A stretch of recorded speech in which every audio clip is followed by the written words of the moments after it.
So how many of us have had a conversation with door-to-door missionaries? A pretty good number. How many have learned at least some classical music from Bugs Bunny cartoons? Almost all of us. How many learned some life lessons from Bugs Bunny cartoons? Indeed so. Bugs was always so cool. It didn't matter how many guns were pointed in his face, if he was being chased by monsters, if he was way, way lost on vacation. He was untroubled, unflappable, always kept a sense of humor about him, often found some way to take a dangerous situation and show how ridiculous it all was. That's cool. I wish I were as cool as Bugs Bunny most of the time. I particularly wish I were as cool as Bugs when people come to my door, and especially when they're missionaries. I wouldn't be conflicted about feeling judged by them or my own judgments of them and having planned something else, thank you very much, or just wanting to be quiet and alone and wanting to be a good host to someone who comes to my door and listen to them respectfully, but you know what I mean? I had a friend with whom I played D&D a lot, and he had some cosplay stuff at his house. So when he saw some missionaries coming down his street one day, he got into a druid outfit with a long robe and a rope and a knife tucked into the belt. They didn't talk to him very long. On the other end of the spectrum, we as seminarians would almost take it as hoping for a missionary to come to the door so we could talk religion and try our skills and see if we knew as much as they did and we could, convert each other. And as we just saw in the skit, it is often poor timing. The people at home are not ready to have a theological conversation, and missionary work is inherently judgmental and antagonistic.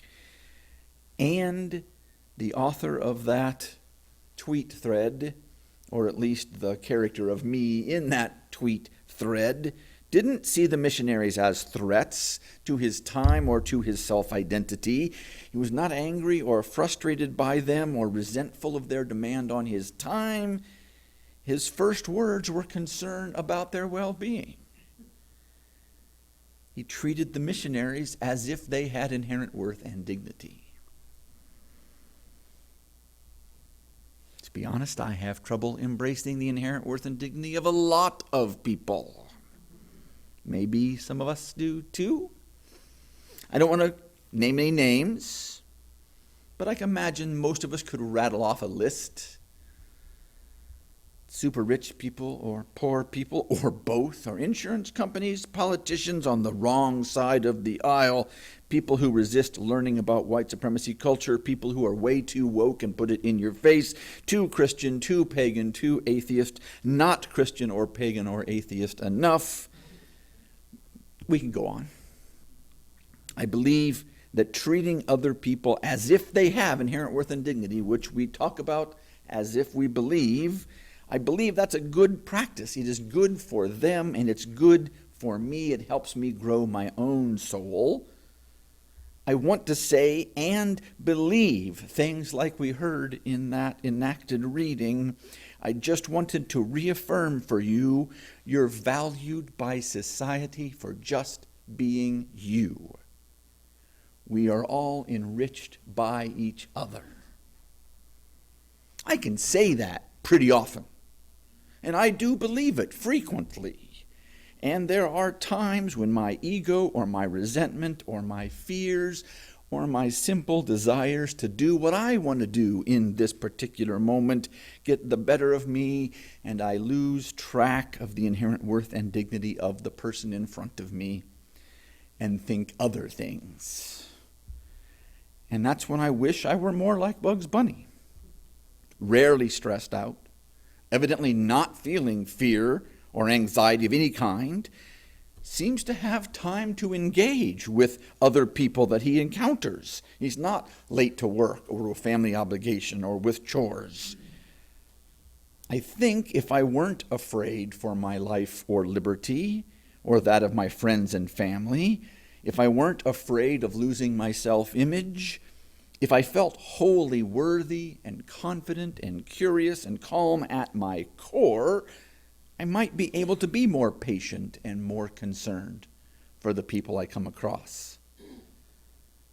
And that seems to be the case for the author in the tweet thread we had just enacted. He treats those missionaries as if they have inherent worth and dignity, seemingly because he's confident in his own inherent worth and dignity.